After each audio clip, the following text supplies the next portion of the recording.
I'm going to introduce just our committee first. We have these are members of the. First of all, my name is George White. I'm the chairman of the Dalton Historical.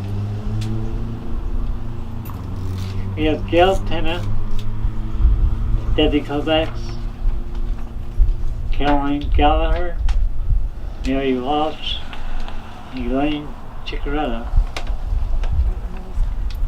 and Louisa Hart. Oh, I'm sorry. Well, actually, she's second in command. It got so that I carried her phone number in my pocket. I was calling her every single day. We're best friends. Yeah, we are now. We had a beautiful article in the Eagle about the Hoose house. Larry, I forget Larry's last name, but he came up and he did a nice job. We had, I don't know how people got a hold of this, but they called me from Washington, D.C., they called me from South Carolina, Virginia, Maine, New York, all over. I was surprised. I was, they were all interested in the house. They said some would show up, and I think some did. I met two young girls that showed up.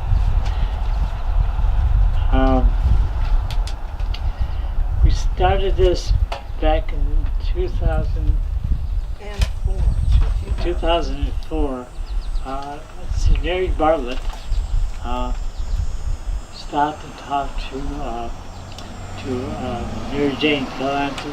She said that the house was up for back taxes and the town was going to take it. She said,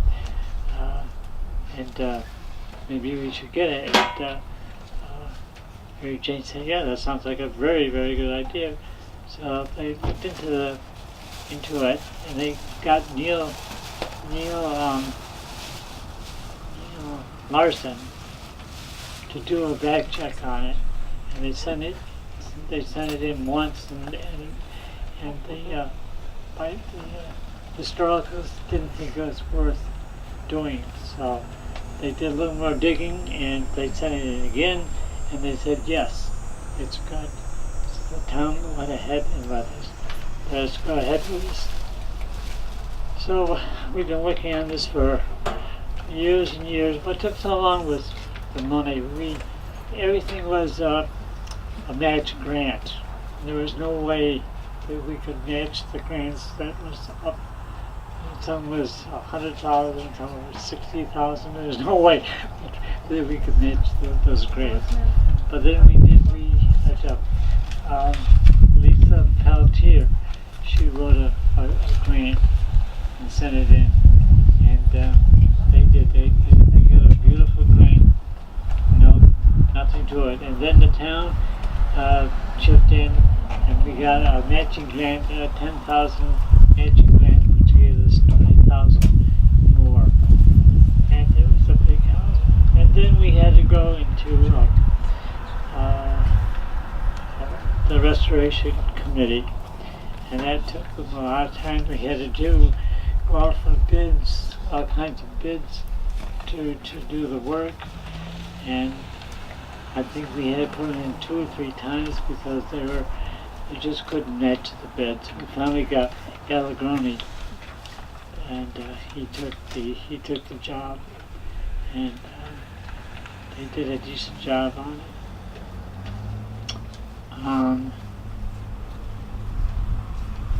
Let's see. They're gonna. Do I have? Yeah. Do my speech? And what's yours gonna be? It's the same thing you just did. No, it's a lot more.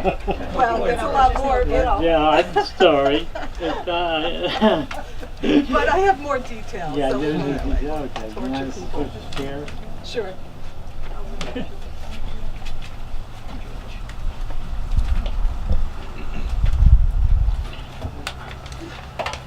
This weather, I don't move that fast anymore.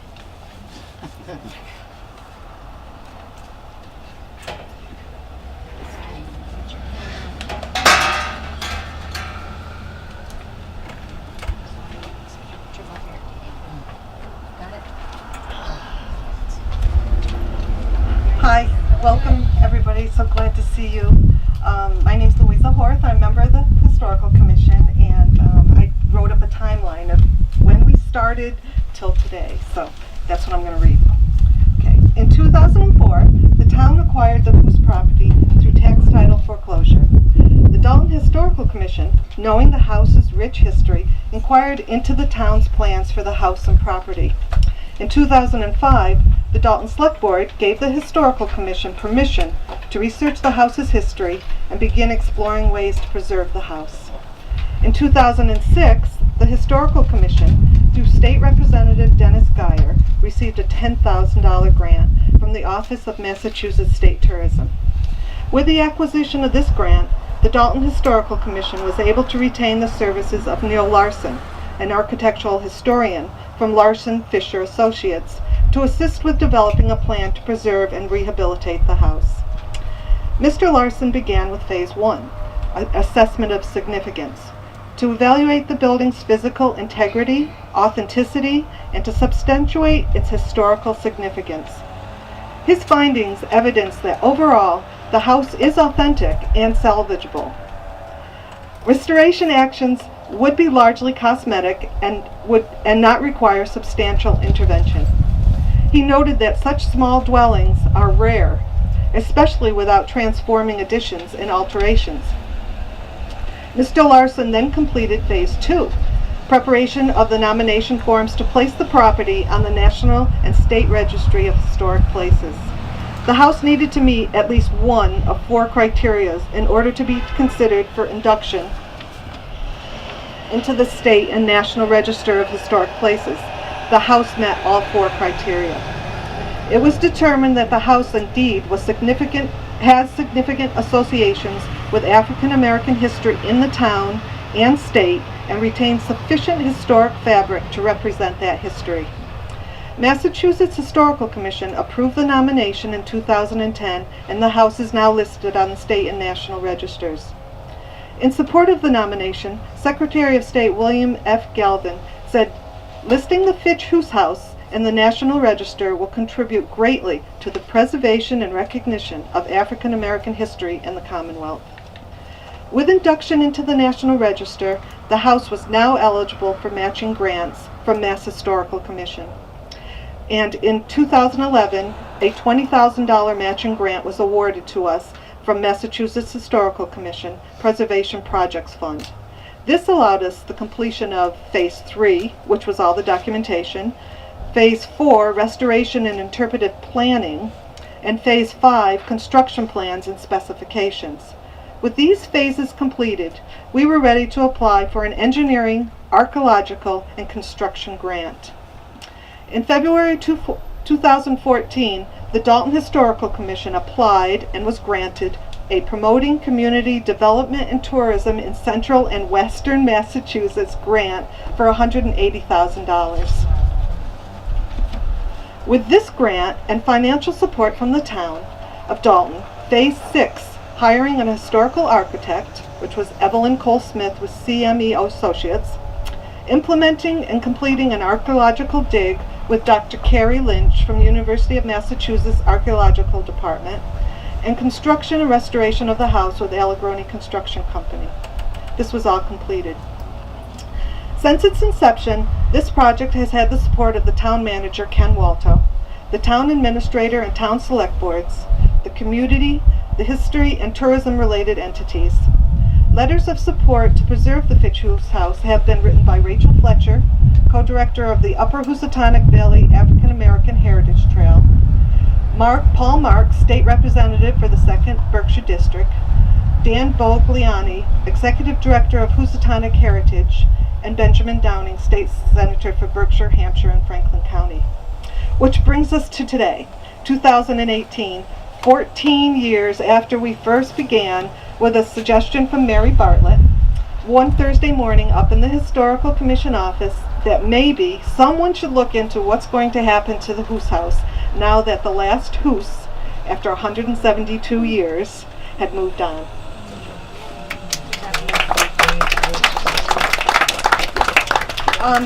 And Carolina Gallagher, another member of the commission, is going to give a history of the Hoose family.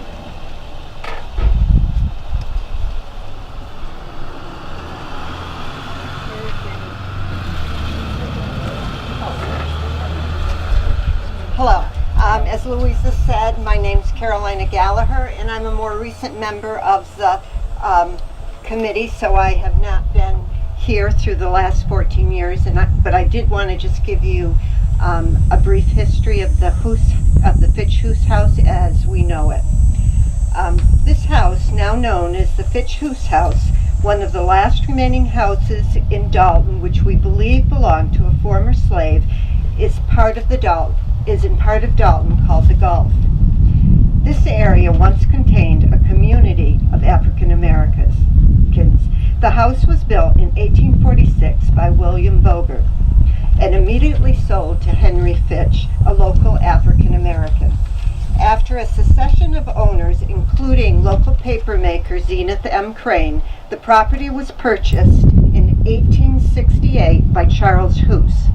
Charles Hoose was the grandson of Philip Hoose.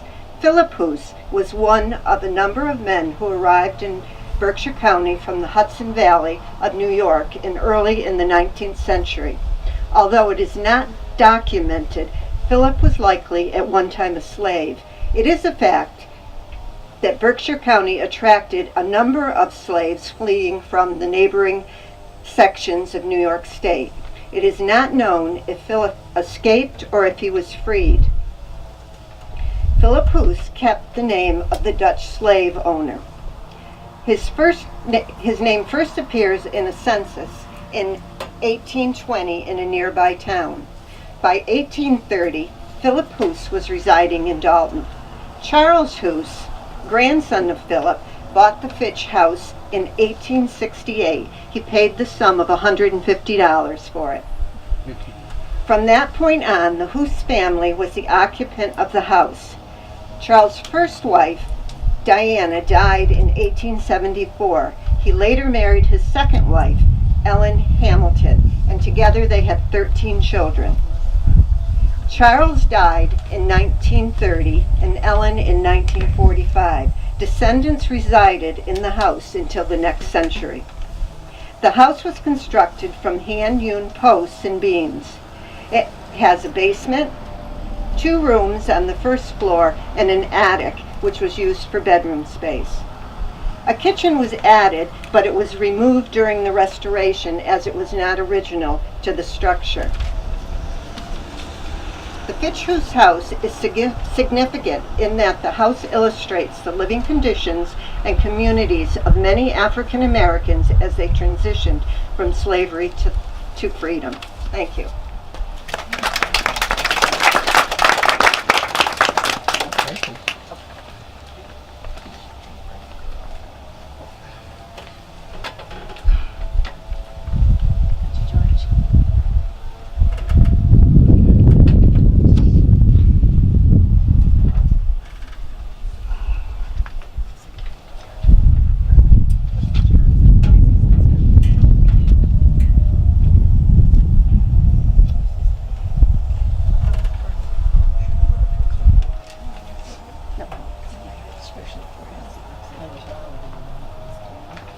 No, that's it. Thank you very much.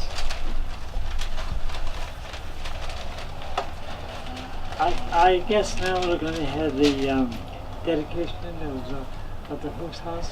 And then we're going to have the cutting of the ribbon. First. No, I was Ken, do you want to say something?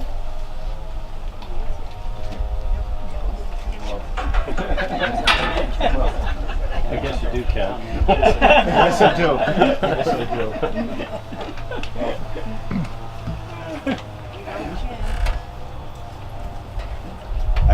I didn't come prepared to speak, but I thank George for asking me to do so. This project took a lot of perseverance. You see, we started in 2004 and went through many phases to get here.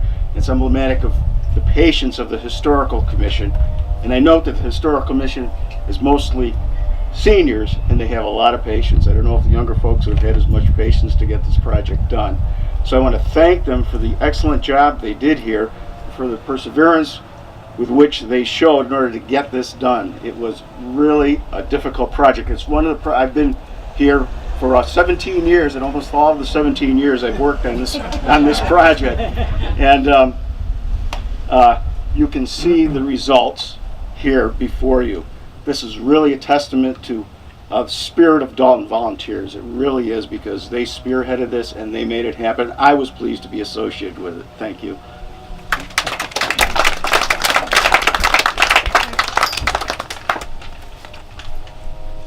Okay, John, you're next. I'm next. You're next. You're up. You didn't think you're gonna get away with it.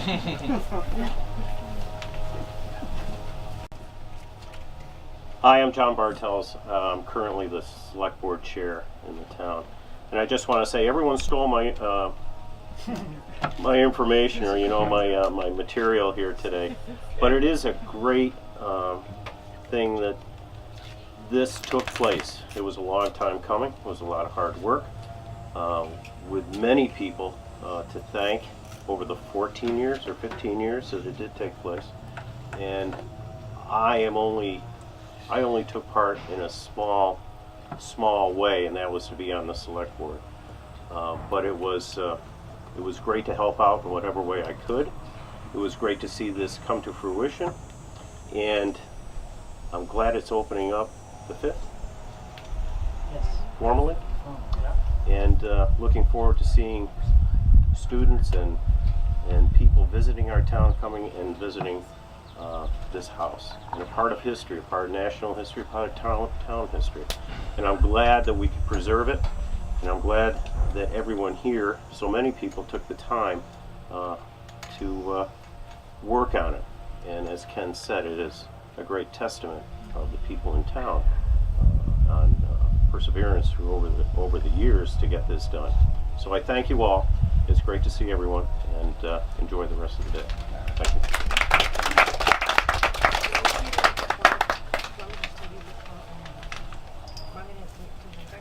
There's a quote by W.E.B. Du Bois. Oh, yes. Yes. And I'm going to play the song first.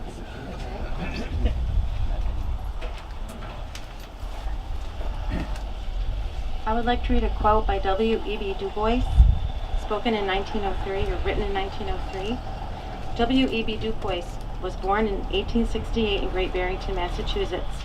He was a lifetime activist for civil and political rights for African Americans and for human rights around the world.